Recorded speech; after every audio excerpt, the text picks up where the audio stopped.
Magandang gabi sa lahat. Ako po si Mary Joy Laurente mula sa BSED E2A. At ngayon ay nandito po ako para mag-interview tungkol sa kanyang karanasan sa Bagyong Tino.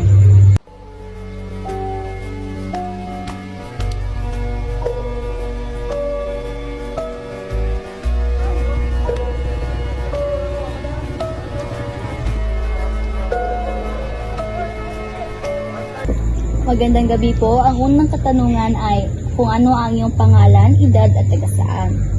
Giselle Jaime, 48 years old, and Taytay, Ganong City. Pangalawa, ano ang mga paghahanda na inyong ginawa nung nalaman mo na may paparating na bagyo?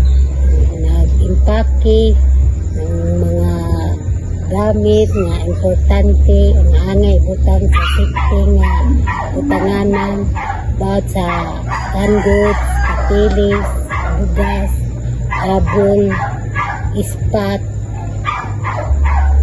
ayun lang. Pangatlo, noong nangalasa ang Bagyong Tino, ano ang pangyayari na inyong naranasan? Trauma,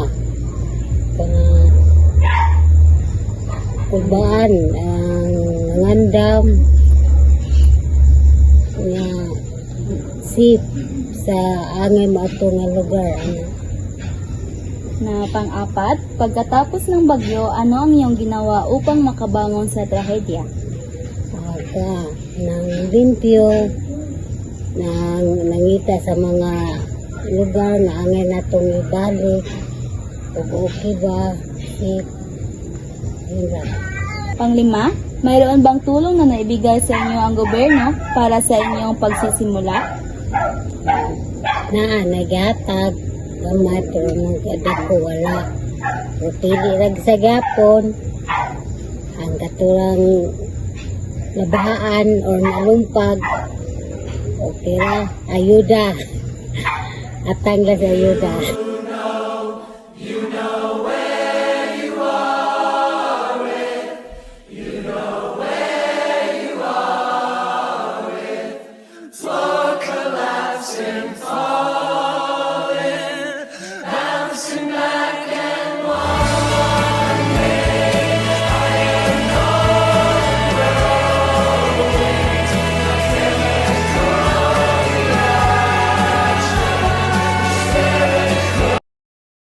Pang-anim, ano ang mensahe ninyo sa mga taong nawalan ng mahal sa buhay at nawala din ang kanilang bahay? Isulti lang ako sa ilaha nga kahina-hina lang makabangon ra niya na makadulog tabang, makabarog, sakit sa kay palamdumon nga wala sila balay, wala katugan, hanggang sa tanaguol sa atong tabangan aron sila makabarog.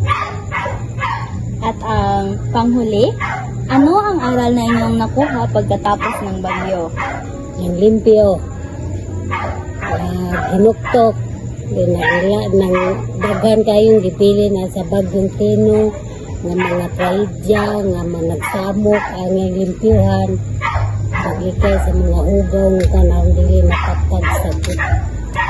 Yun lamang po at maraming salamat.